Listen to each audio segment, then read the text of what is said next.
Alright, my name is Stanley Myrick, and I am an enthusiast as far as PCs, laptops, computers. It's part of my job, but it's also my pastime. I love playing games. As an enthusiast, one of the things that I do is, or like, is to make my own laptop. It's something that I've always thought of. I've done it in the past now.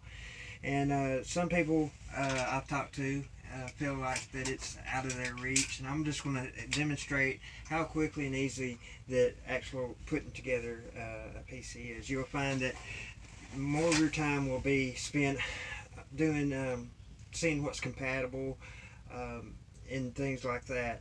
Your research as far as putting it together, it's just a snap, really, actually. And there's help, there's tutorials online to help you with what's compatible. There's a website that you can pick your PC parts, and it won't let you pick a part that's not compatible with another part that you've chosen. So it's not nearly as bad as some may think. This right here is your motherboard, or it's where your motherboard sits. It's the case. The fan is already installed. There's a strip here for the USB ports up front. You'll see the hard drive right here. I'm just as an example of how snappy and easy it is. The hard drive, it's out. Alright, the only thing is you put it back in, hook up the power, hook up the data to the motherboard, and that's all it is. Watch. And it's in. And the rest of this is similar. It's just really simple. Right here we have the motherboard, which is the brains of the operation. I'm fixing to put it in, and it sits right in here. The PC that I'm using here is an older PC. Something just to demonstrate on. There's screws in the case, and the tool that you need is a Phillips screwdriver, and that's it. I'm going to go ahead and put in a few screws here just to keep it in place. There's not that many, maybe 6 or 8. It depends on the motherboard that you get. So I'm just going to put in a few here just to demonstrate. Don't want to tighten too tight, just hand tight. And let's put in one more over here, and that'll have us seated pretty good. I'm also going to put in this little plastic piece. This helps on this particular one. This helps it helps seat the motherboard to the case, as well as gives the cooler a place to sit, to hang on to.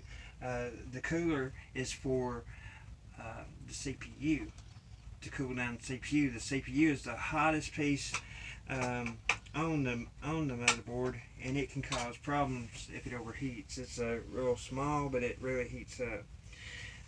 As well on this, there's only one way it fits. You just sit it down. Tilt it up. It's right here. CPU just sits in place. And let me let gravity do its thing. Let it sit down real good, and just pull that lever, and it's seated in there. This is the cooler. You'll see some gray stuff. It's gook. It's Arctic Silver Cooler Master. It comes in the little syringe like things. It gives good connectivity between the CPU and the cooling device, so that the heat is transferred easily, and the cooler just sits down. Once again, your Phillips screwdriver. Very simple. And I'm gonna just get this in there, and I'm sure we're running close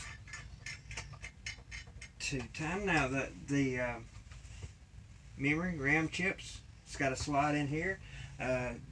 These are fitted with a slot in the memory chip itself, so that there is only one way that it can fit, and you just put a little pressure on it and it snaps. You hear that snap. I'm going to bring it over here and show you what we've already done. Hard drive, motherboard, CPU, and cooler.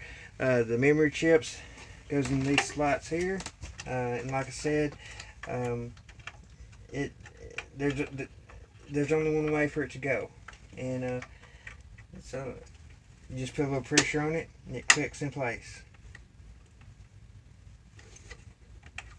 There.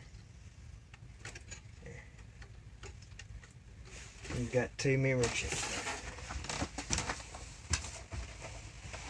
there. Last thing, power supply. Now, on some other, if you want to get into gaming, you may want to not use the graphics card that comes on a lot of motherboards that does the graphics. And they come on this motherboard. It's got a graphics card on it, on the motherboard itself. But if you're really into, and you see how that just slipped in, if you wanted to get into higher end gaming, you'd want a separate graphic card with its own memory and its own thing, fans and stuff to cool it down. Now, just plug the power supply into the motherboard, and it just clicks in. You got another one over here, and it clicks in as well. And once that happens, I get it turned right. There it goes. It's powered up. Hook up your all the cables. The cables really. I will say this: look at a tutorial if you're interested in doing something like this. Look at a tutorial. Do a little bit of research on what you want. Find out what you want, what you like, and have fun with it. Because it really is a thing that you can enjoy and save a little money as well. So. Have fun. Thanks.